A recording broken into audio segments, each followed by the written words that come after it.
ایک وقت تھا کہ لوگ شہروں کا رخ کر رہے تھے اور پھر دیکھتے ہی دیکھتے شہروں کی آبادی میں روز افزوں اضافہ ہونے لگا۔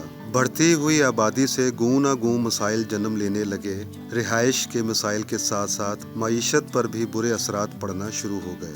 دیہاتوں کی طرف سے شہروں کی منتقل ہونے کے اس رجحان سے زندگی گزارنے کا توازن بگڑنے لگا۔ مسٹر طیب جو کہ ڈسٹرکٹ ٹوبہ ٹیکسنگ کے رہائشی ہیں اور تعلیم یافتہ ہیں، وہ مختلف دیہاتوں میں جہاں ریاست کی طرف سے سڑکوں، بجلی، پانی، گیس، سکولز اور صحت کے مراکز قائم ہو چکے ہیں، وہاں اراضیات خرید کر ہاؤسنگ سوسائٹیز تعمیر کر رہے ہیں اور ان ہاؤسنگ سوسائٹیز کو تمام بنیادی سہولتوں سے آراستہ کر کے لوگوں کے شہروں کی طرف رخ اختیار کرنے کے رجحان کو تبدیل کرنے میں ایک نمایاں کردار ادا کر رہے ہیں۔ آہستہ آہستہ دیکھیں کہ اتنی جدت آ رہی ہے کہ گیس، بجلی، soling H and every thing available ہے۔ مطلب یہ آپ کہہ لیں کہ ایک طرح کا سٹی ہی ہے جس میں ساری آپ کو سہولیات ہیں، سولنگ ہے، ٹھیک ہے، سیوریج کا انتظام ہے، ساری چیزیں اویلیبل ہیں۔ تو یہ ایک آہستہ آہستہ آپ دیکھیں کہ شہروں کی طرف سے رجحان جو ہے وہ گاؤں کی طرف ہوتا جا رہا ہے۔ یہ پروجیکٹ ہم نے سٹارٹ کیا ہے 394 جیمبے چاچا میں۔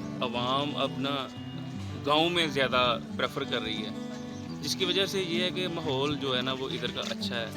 ہم کہہ رہے ہیں کہ ہم ادھر اچھا انوائرمنٹ دیں گے، پختہ سڑکیں، بجلی، گیس، ہر سہولیات سے یعنی کہ میسر ہوگا، اس لیے اس کو وزٹ کریں۔ یہ جو لوگوں کا رجحان ہے کہ شہروں کی وادیوں سے ہٹ کے ذرا گاؤں میں جو جگہ لے رہے ہیں، یہ بہت اچھا کنسیپٹ ہے۔ قل هو الله أحد الله الصمد لم يلد ولم يولد ولم يكن له كفوا أحد۔ یا الہ العالمین، اس جگہ انہوں نے واسطے منافع والی بنا۔